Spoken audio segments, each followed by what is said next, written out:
Hello, I'm Dave Pullman. I'm here tonight at Sportsmen's Direct with my buddy Justin and John, and we're going to talk a little bit about how to prepare your fish to have it done taxidermy.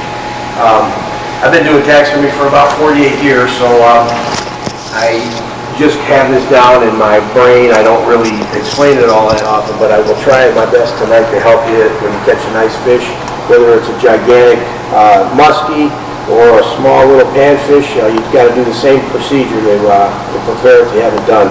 And so what you want to do when you start out, I brought a largemouth bass a customer brought in to me. He wrapped this fish perfectly. You can see this thing's done well. There's no damage to the tail. All the fins are intact, so he did a fantastic job with it. First thing you want to do, take a lot of photographs of your fish. That's key. From different waters, fish have different colors. Sometimes they're darker from, say, the northern lakes where there's a lot of tannins in the water. And the walleye down here, you see this fish here. This is a river walleye from St. Clair River. This fish is real light colored because the water's so clear there. So these fish tend to be a lot lighter and a lot silvery. So I also have a perch here from Lake Simcoe. Lake Simcoe gets these giant perch, and they're really colorful. So photographs of your fish are really cool. They help me and other taxidermists to reproduce the colors accurately. You can even see with this largemouth how, even though this fish was frozen pretty quickly, it's already faded out and gotten dark and kind of nondescript colors to it. So what you want to do is you want to take the fish and get some measurements. You want to measure the length of it. That'll help me out too down the road, because sometimes when they freeze they get to be a different length. So I measure the length and measure the girth, and of course make notes, write this stuff down if you can, and that way there measure right by the pectoral fin, and then that'll give you the girth, and that'll help me out. If you decide you don't want to do a skin mount, the measurements are absolutely necessary because you're going to release the fish. And at that point in time, you're going to do something where you're going to get back a replica. This here happens to be a replica of a pumpkin seed. And, you can see what it's a fiberglass replica. There's nothing that you have to really do other than take photographs and do measurements for a replica. The cost of a replica is going to be about 30 to 50% more than a skin mount. Keep that in mind if you want these. These are pretty much, once these are done, there's nothing that has to be done down the road. You still can damage these. These fins are still brittle. These are just fiberglass fins, so they're very brittle. What I do with my fins is I back them with a plastic and a flexible material, so you can see these fins are still flexible. They're not going to be totally flexible, but if you bump them, they're not going to snap off like some replicas will. Going back to preparing your fish, you take some measurements, take photographs. You're gonna wrap them in a wet towel. This towel is dry, obviously, but if I was to wrap this fish up, I would have this towel. I'd sit down, I'd wrap him up, get the towel wet, and basically you're just going to wrap him up, roll him up in there. If you like, you can take a piece of cardboard. Let's just say this was cardboard. What you want to do is, sometimes it's good for the tail. Get yourself 2 pieces of cardboard. Now, if you're out in northern Canada and there's not a lot of things available, obviously you're going to have to make things do. But you want to take cardboard, put it on either side of the tail like this, and that'll help to preserve the tail from cracking. A little pipe today for a customer, and the tail had broke off because of it was not prepared this way, and it was frozen without the wet towel. So you put the cardboard on, and you're going to wrap it up real good. Basically roll it, wrap it, and you're going to make sure this towel is soaking wet. And at that point, you can take it and put it in a plastic bag if you feel like you want to do that. If you have a plastic bag, but make sure the towel is soaking wet, because that's going to keep it moist and damp, and that's important. Then you put it in your plastic bag, and it's ready to go to the taxidermist. One little thing is, like, if you're netting fish, try to net them as gentle as possible, because it will tear the fins. I have a walleye here that a customer just brought. This is probably in about the 50% stage of being complete. You can see the little tears in the fin. That's just from the net. And it's going to happen, especially on a pike and muskie, and that happens quite a bit. So it's not a big deal. I repair them like this, and then when it's painted, you never know the difference. You won't care. But it just saves me a little bit of effort if you don't tear the fins too much and damage them. So this bass is going to be skinned out, and if you guys have any questions about anything, be sure to send them along. I can answer questions while I'm talking tonight. Regarding fish, I'm also going to talk about deer because it's getting close to getting out there in the field for deer season, and it's important to talk about certain things, especially if you're going out of state. It's critical if you're going out of state. The way I understand it this year, the DNR is not going to allow you to bring back any brain tissue of your deer, so you can't just have your processor out in Missouri or Illinois, wherever, saw the neck off your deer and bring the whole head in. You have to bring it back with the antlers separate like this, saw it off with usually a bone saw. And I'm going to do this tonight based on the fact that you guys are going out hunting on your own. You're not going to have an outfitter that can skin your deer off for you. And I think this is kind of an important thing because you don't want to come back with a trophy and then have it confiscated, because they won't do that if you bring it back with brain tissue connected. You know, it's not, there's a lot of stuff available. It's easy to figure out how to do this. It seems complicated, but it's not that bad as far as sawing this off. As long as you've got some of the skull cap left that a taxidermist can screw into the form, the taxidermy form that we use, you're going to be okay. So again, if there's any questions, please feel free to ask. I'm going to get onto this little deer that a guy just brought into me. And I'm going to show you how that is, how to tape it out. And that shouldn't take you too long here, so if you guys are ready to watch that, I'm looking into that right now. So, get this out of here.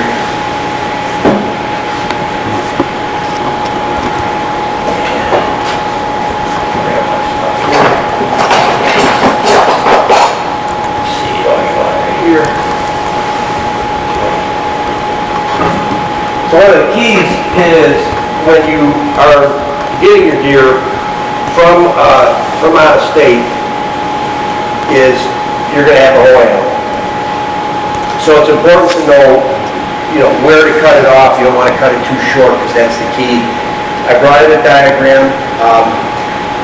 If you can focus in on this, or maybe we can show this a little bit later on, like a still shot of it too, a diagram of where you want to cut it. Basically, you're looking at your deer at the midsection, right around the girth of the stomach. You want to make sure you stay right about that point. Where the front legs are, you're going to stay behind the front leg by a couple of inches. And you're going to cut up the front leg, and where the brisket is on the front, the throat area of the deer. Like I said, there's videos out there regarding this, skinning out the whole deer, so you'll be able to see that. You're basically peeling it back like you're taking a sock off of your foot. And you're going to peel it back as far as you can, and then right there is where you're going to separate it. So this deer has already been skinned, and what I'm going to do is just show you how to tape it out, like I said. I think I can take the customer's tag off there. Start on this. What I like to do is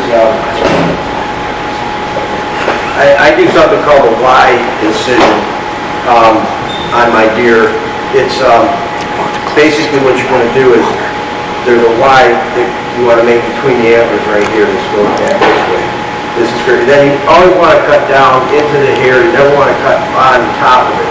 You want to go underneath and go up. Very simple like this.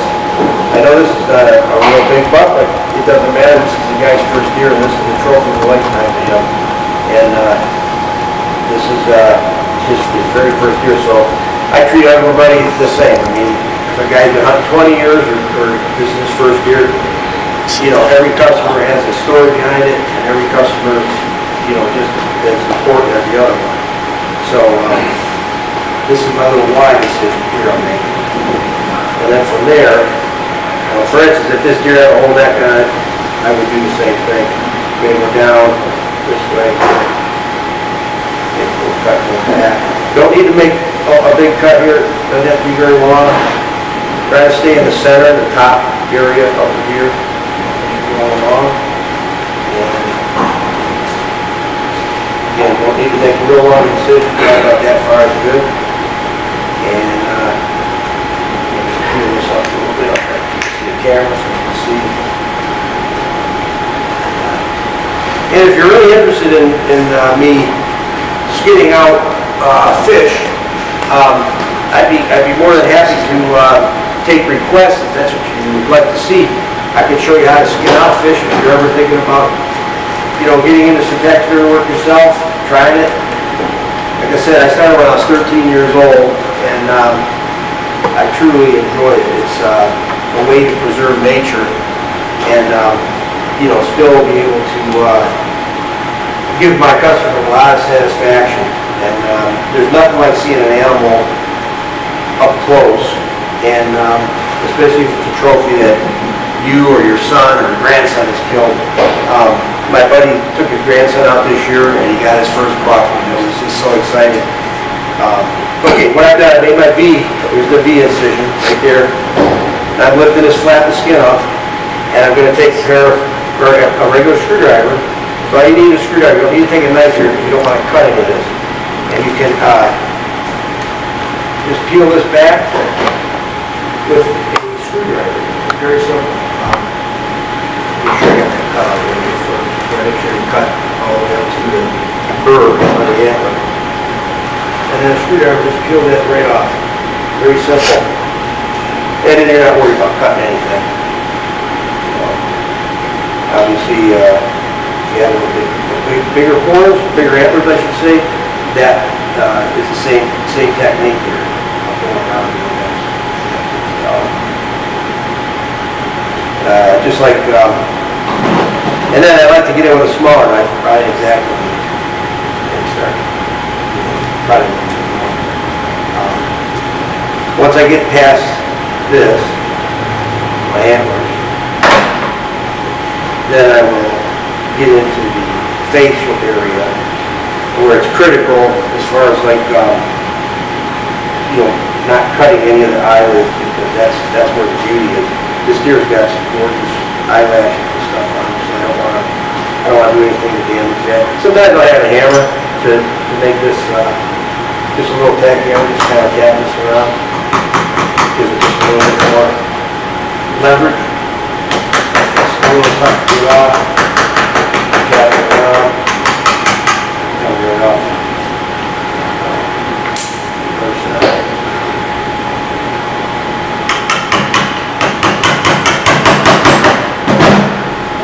Okay, and that's going to be awesome. There. So that's loose on that part. See, that's going off from there. This side I'm going to do. Okay. That side off. So next, I'll show you something here. This is kind of a critical part of fleshing a deer out, or caping a deer, I should say. You're going to want to take, I do this is the way I do it. I've been doing this 48 years. This is what I found works for me. I start cutting around the lips and the nose, and you want to make sure you leave a little bit of the lip skin, at least a quarter of an inch, so that when the deer is mounted, it can be tucked in underneath the slot that we put in the form. The reason I like to do this first is because if you come from the back side, you don't really know where you're at, and you can easily cut a big gash in the face and the lips. The bottom lip is pull it back, peel it back, and start trimming. If you got a little X-Acto blade or a detailed knife, a little pocket knife works great. If it's a good sharp pocket knife, that works good. So you don't have to worry about special knives or anything like that. You're going to go around, keep peeling this off. I want to go back again to the reason that the DNR is requiring you to bring in just the cape And the sawed-off antlers without brain tissue is the problem we have with the CWD, the chronic waste disease. And you know, we all love our deer herd. You know, I know hunting represents a huge business in Michigan, and you know, it's a sportsman's paradise we have here, and I don't think it's worth bringing in carcasses and brain tissue that could affect our deer here. It makes a lot of sense what they're trying to do. It's not like it's a, you know, something they're trying to hurt us with. They're trying to help and make sure that once we get this thing figured out, that it's not going to be a problem. So I say work with the DNR, you know, make sure that when you bring a deer in, it's done this way, and there won't be any issues. You know, we really have a lot of great opportunities here in Michigan, and we don't want to, you know, take a chance on doing this. So right now it's pretty much under control for the most part, but it doesn't take a lot of, or you know, it doesn't take too much of an accident to happen and end up affecting other deer herds. So right now, I can say I think there's only about a dozen deer. But the other states that guys are going hunting at, Wyoming, Illinois, Missouri, Kansas, several other states have quite a bit more CWD. So it's just a smart thing to do, you know. And it's maybe only temporary. You can see I'm peeling this back. I got to the nostrils right here. Okay, I peel this back. I peel it back. It stays low. Stay low. Don't cut up towards the skin. Stay down low. You're going to cut the septum, which is this little area here. You're going to cut that out. You can see the nostril from there right here. As long as you give me this, I'm good to go. I don't need any more. And as you can see, it's not that hard to do this. I would recommend you guys, you know, try this. You know, hey, if you even shoot a doe and you want to experiment, play around before you get that giant trophy buck, you know. And you know what? There's a lot of pride in doing this yourself, because you take this in the tax strips and get it mounted, or you get it mounted, and you say, hey, you know, I keep that deer out myself, so I don't think there's anything better than that, you know. Okay, I'm going along here, cutting out this lip along the edge of the teeth, along the edge of the jaw. Stay right near the bone, right along the bone, jawline. And underneath here, same thing. Pushes your tongue. And just going to keep going back. As far as we can go here with this, I'll save you some time. Okay, I'm pretty good on that. I don't need to go too much further with that. I got that corner of the lip. So as far as you need to go. Now, the eye is going to be really delicate. You got the duct, this tear duct in here. The tear duct actually goes up inside, and you want to make sure that you don't cut the tear duct if you can help it. Especially, you don't want to cut the eye. So, this here, off the butt. Feel a little bit more back. And I'm just going to cut off my ear. Now, again, you can stay close to the skull. There's a little ear canal. You'll see it come up here. Yeah, there's the ear canal. So you just, once you get to the ear canal, realize you severed the ear, so you're fine with that. At least you got past that point. And then you can just come back around. Now, if there was more neck on this, you would just peel this skin back around the neck and just bring this cape down over that. But we don't have the neck, so we don't have to deal with that on this skin.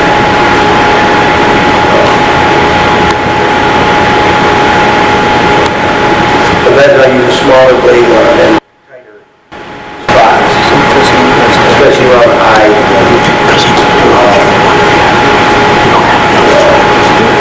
And again, I ask if there's any questions, you can send them in, and I'll be able to answer your questions for you.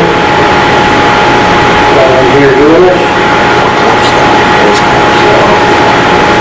Check, make sure you check. Again, And my friend went to Missouri last year, got 3 night bucks, and they were able to get a card that said they were CWD free. Now, I don't know if that still goes this year. I suggest everybody check to make sure. I can't speak for what the DNR laws are, but I'm pretty certain that you cannot bring anything back from out of state that has a cape attached to it.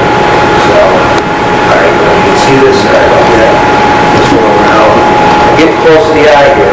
What I do is I'm going to stick my finger in the eye socket and push back up through here. So, I guess if you got any kids or anybody that's faint of heart, you probably don't want to have around when you're doing this, but this is, to me, is a great thing to do. Like you say, again, take pride in your own. The fact that you did this yourself is pretty cool, actually. So, kind of second nature for me, I guess, like I say, because I've done this for almost 48 years. So, sorry, I'm on the backside here. When you get to an area that's kind of bloody, you gotta kind of be careful. You gotta make sure that you're with the skin and not with the meat. You can tell when you get the skin, though. It's a different texture, different color. So, keep going down here. Underneath the throat. Here. Once it's peeled off, again, if you had your neck coming out of here, this is all one giant piece of neck meat. And measurements for your taxidermist. I talked about fish measurements. Before I forget, let me talk a little bit about deer measurements. You want to measure, there's 2 key measurements here. And I should have done this before I did this, but you can pretty much tell I put this nose back in place. You're going to measure from the corner of the eye, right here in that corner, to the tip of the nose. So this deer is like 7 1/8.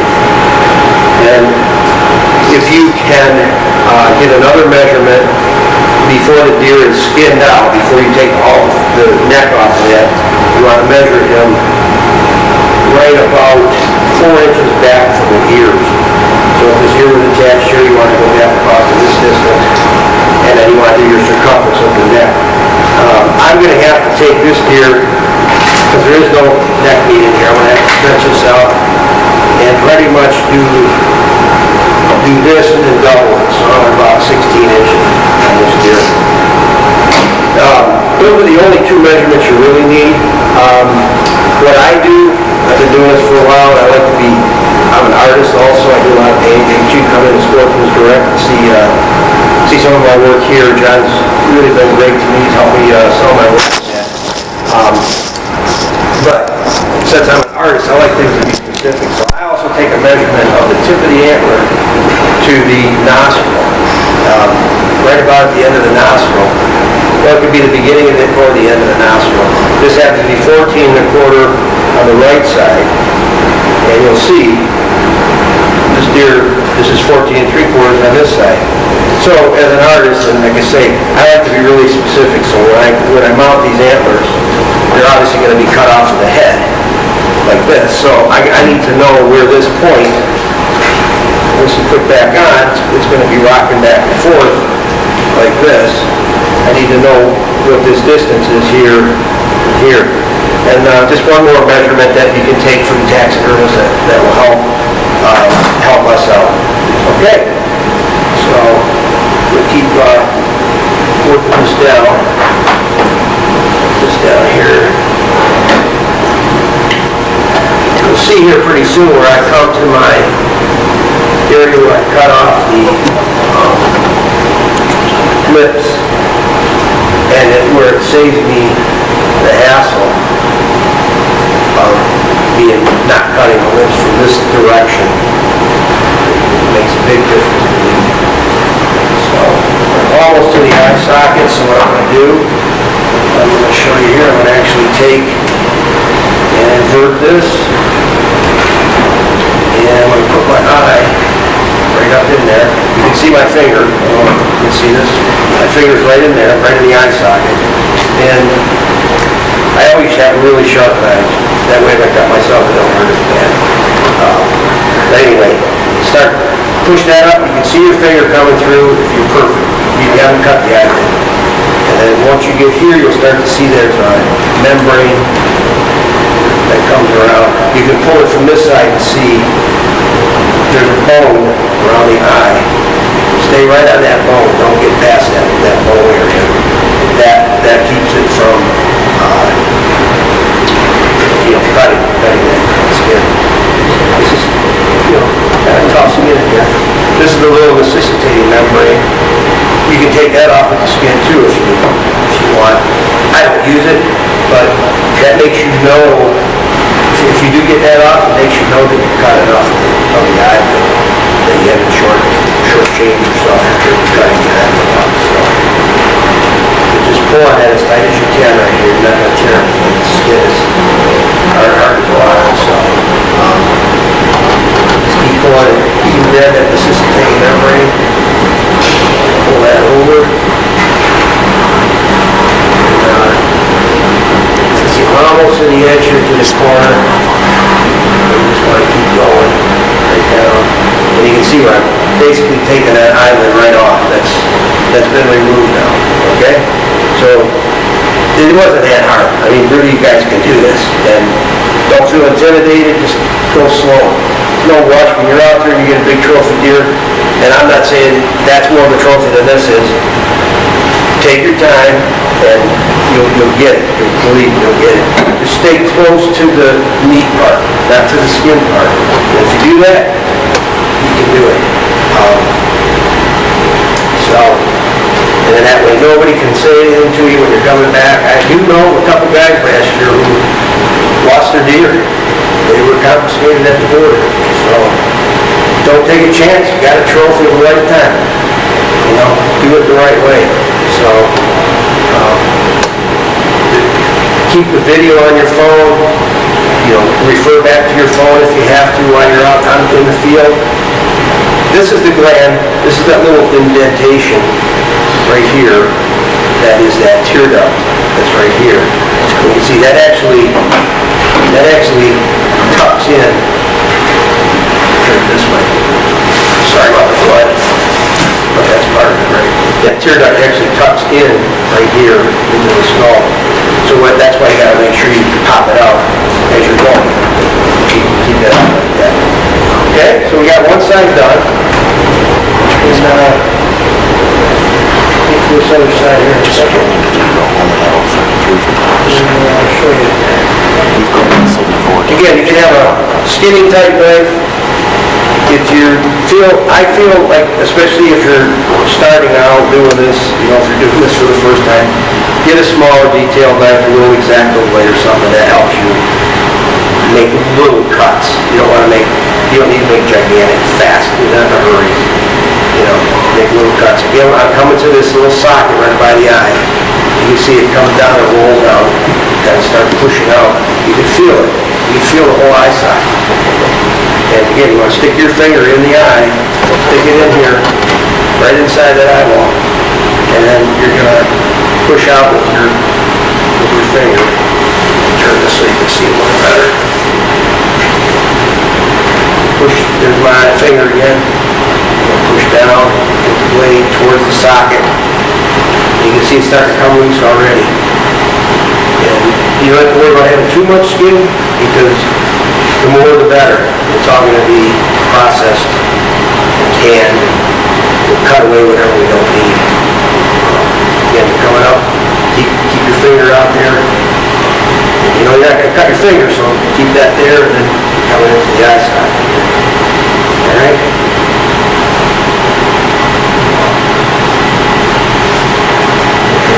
Go around with that necessitating membrane again. And cut down onto that.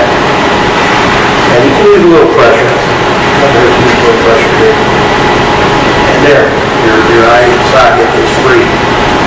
Okay?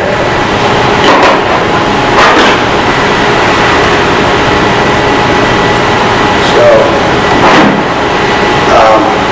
again, I'm going to zoom in. I have you guys zoom in on this drawing. It's just a basic drawing. of what you want to do once you're in the field and your deer is dressed. You don't need to make an incision all the way down the back of the neck. Remember that little V cut there I made? That's kind of important that you want to do that little V cut. So that's kind of critical. It saves the taxidermist a lot of time, and your mouth's going to look better when it's not sewing all the way down the back. So the little, for drawing 2B there, that drawing figure 2B, that shows you a deer laying with his back to the ground, antlers to the ground, belly up. So that's where you would make your cuts on your front legs in there. Some guys will take the front legs and, like if this was a deer's front leg, and the skin's coming up, they'll actually make an incision all the way around the leg, and then when they saw the leg off, the joint, they'll leave part of it, where that's cut off, they'll pull that skin off there back through the leg that's cut off. So you can do that too. Just gives me a little bit more to work with. Doesn't have to be that way, but you can do that. So. Alright, see now here, I'm coming up to the area where I've got my lips. You can see it's cut through my finger comes through yet. So I can hold this up and start cutting my lips off. And I've already got my lips removed. And then the nose here, coming around the nose, the nostrils, or the bridge of the nose. See, the thing is today, I've got a amount of deer I'll show you when I go with this. The forms now are beautiful forms, and they've added more to the shoulders, actually the front legs. And so you don't want to cut it too short on the leg part, because there's a lot on the form that we can add on there. So basically I'm almost done here. Just going to get to the rest of these lips. So I've already got them pretty much inverted. That's the bottom. They'll go right off. And that's it, right there. So then all you have to bring back. Don't salt it. You don't have to salt it. I guess if you're going to be out in really warm weather, you have no way to cool this down, you want to salt it. I don't recommend that if you can cool it down or freeze it, but it's important not to let the bacteria starts get to it, being all the blood that's in there. The salt is important because it shears and locks the hairs in place. It doesn't really do a lot of good if there's a ton of meat left on here. The salt's not going to penetrate through the meat. But if you've got a pretty clean skin, like this one's fairly clean, you could salt this down. It's going to, a lot of excess water is going to come out of it when you salt it, so put it somewhere where it's going to leak, drain. But I would recommend freezing it if you can do that. And then once you get this done, you can roll it up. This guy here, he left up a nice brisket attached. There's a nice brisket attached on there. That's really key. And the front legs are right here too. So he's got the front leg skin out the front legs just like in that drawing. So you want to have your front legs, you want to have your brisket, you want to make sure that it's cut back plenty far. So you've got a lot to work with here. Okay?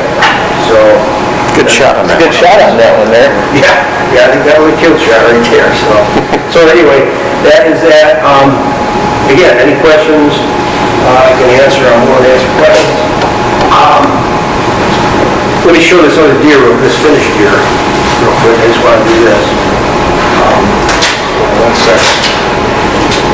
I want to talk a little bit about the brisket area and stuff, and I'll make this up a little bit here.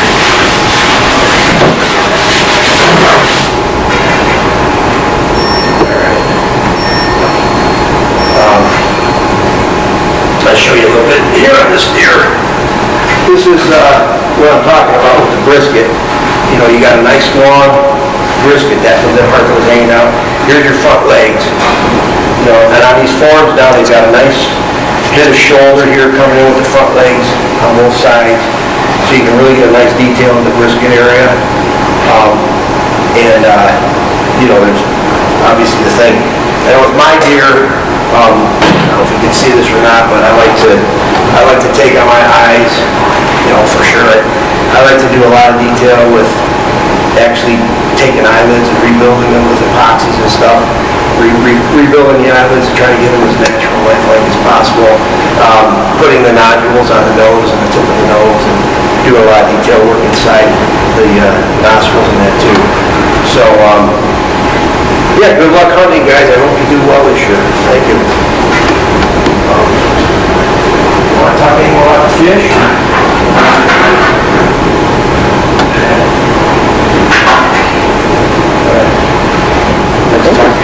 We're good? I think we're good. Well, I don't know what kind of time we are on, but, let me do this one more. Are we still going here? All right, let me just, one more thing. Okay, yeah, here. Let me show you something, guys. So you got your deer head skinned out. This is your deer head skinned out. You're going to take a bone saw or any type of a saw that will cut through here. I use circular saws. Sawzalls is a good thing. Everybody's got sawzalls with that. You cut basically just behind the eye socket. That's kind of where you want that, just behind the eye socket. On the side, this way, and you can see here on this one, this was cut just behind the eye socket. And on the side, you want to take and cut just below, I should say right in the center of the eye socket. There's a good cut there, center of the eye socket. That gives me a distance that I can work with there. And then behind here, you can just cut a little V-shape, notch that goes down in the back this way. And that'll be your four cuts, 1, 2, 3, and 4. And then this will pop off. You can make it come off. And you'll see that the brain tissue, which is where the CWD thing is really critical, that's inside that little piece that you pull off. So when you get this off, you're going to want to go in and there's a little, almost like plastic wrap, that's adhering to the top of the skull, to the top of the brain cavity. You want to get in there and peel that out. You can wear gloves whenever you feel more comfortable doing that. But peel that out. You can put some salt on this if you want, and then you'll have no trouble from anybody as far as bringing this back. And you're going to make sure that it doesn't do any harm to our deer here, which is obviously the key to this whole thing. You know, we just don't want to have any more trouble with infecting our deer here. So that's another good thing. Okay. So, thank you. Hey Dave, tell that quick little story about how they think that the CWD spread initially, because I was blown away. I had not heard that before. Well, what it was there was a CWD that was infected from out of state, brought in, and the gentleman liked to do his own processing. So he processed the deer, took the carcass out the back of his house, buried it, and the proteins from the decomposing deer carcass got into the dirt and the soil, and then the grasses and the roots from the soil grew into that dirt. It grew up, a deer came along, ate the grass, and then got the CWD from that. Only moose, deer, and elk can get it. And we all know how much we love our elk. We look at the moose, how they brought the moose in, when they brought those into the UP. We don't want to lose them. I mean, that's a part of our heritage here in Michigan. And that's why they make a big deal out of this, because, you just don't want to. It's not like a scare thing or anything. I think it's just being safe. That's what it's all about, being safe and trying to make sure that we don't spread this any more than it has to be, and maybe contain it and then eliminate it. It's like with anything. The first few years, you're not going to be able to figure out how to solve it, but they are working on it, and I think eventually, they're going to fix this thing, and go from there. But you can read about it on the DNR website too, and get more specific details. They just had a big meeting up in, I believe it was Lansing or somewhere. All the doctors got together, officials from the DNR, biologists, all types of people got together, and they're working on it, and it's going to be fine. It's just that we got to be cautious, and that's why we're doing this as far as bringing the deer in, and it's nothing, like I say, to be scared about. I have been doing taxidermy for 48 years, and you know, I don't mind it. Obviously, ticks are something else to think about. Just another thing, I mean, this isn't to be negative, but just be safe out there. You know, use products with DEET in them. That's a big thing. Try to keep them off you if you can. And, you know, just be aware of it. It's a matter of being aware of things, and everything's fine. So, thank you so much. Thanks for coming, Dave. All right.